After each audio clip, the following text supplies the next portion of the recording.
কিভাবে পেয়েছেন? আমি এখানে ভোটার হয়েছি তো। সত্যিকার নাম কি আপনার? মোহাম্মদ আলী খান।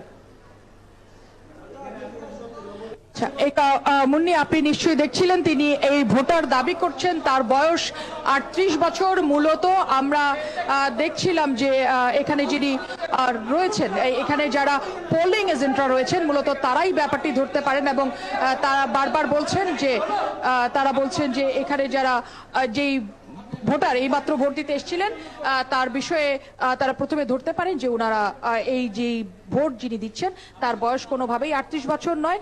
যে পোলিং এজেন্টের চোখে প্রথম ধরা পড়ে, আমরা তার সাথে একটু কথা বলি। আপনার কাছে কি মনে হচ্ছে, এখানে আপনাদের ভোটার লিস্টে যার নামটি রয়েছে তার বয়স কত লেখা, এবং কেন আপনার তাকে সন্দেহ হলো? ওটা সন্দেহ হচ্ছে ওনার বয়সের সাথে এর সাথে মিল নাই। ওনার যে বয়স, ওনার মানুষের সাথে কোনো মিল নাই, এই জন্য আমরা ধরছি।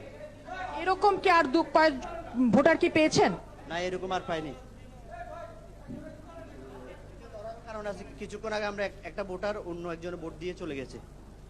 উনি কিন্তু জেনুইন ভোটার, উনি ভোটটা দিতে পারেনি, এই জন্য উনাকে ধরা।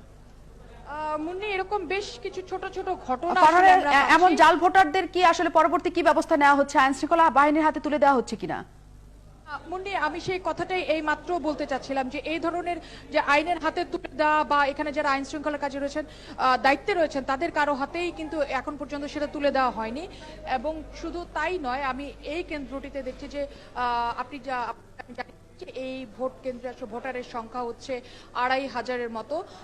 এখন পর্যন্ত এখানে আমরা যত ভোটারদের উপস্থিতি দেখেছি তাদের বেশিরভাগ ভোটারদের বয়সই হচ্ছে অল্প বয়স্ক বলা যেতে পারে। আপনি যদি আমার পেছনের লাইনটি দেখেন, আমি বাইরে গেলে দেখতে পাবেন যে আসলে এখানে বেশ অল্প বয়স্ক লোকজন, বলা যেতে পারে যে যারা কিশোর বয়সে লোকজন এসে ভোট দিয়ে যাচ্ছেন। এবং সেই সাথে আমি আপনাকে আর জিনিস জানিয়ে রাখি, সেটা হচ্ছে যে আমরা সকাল থেকে এখানে যারা আওয়ামী লীগ প্রার্থী রয়েছেন, আওয়ামী লীগ প্রার্থীর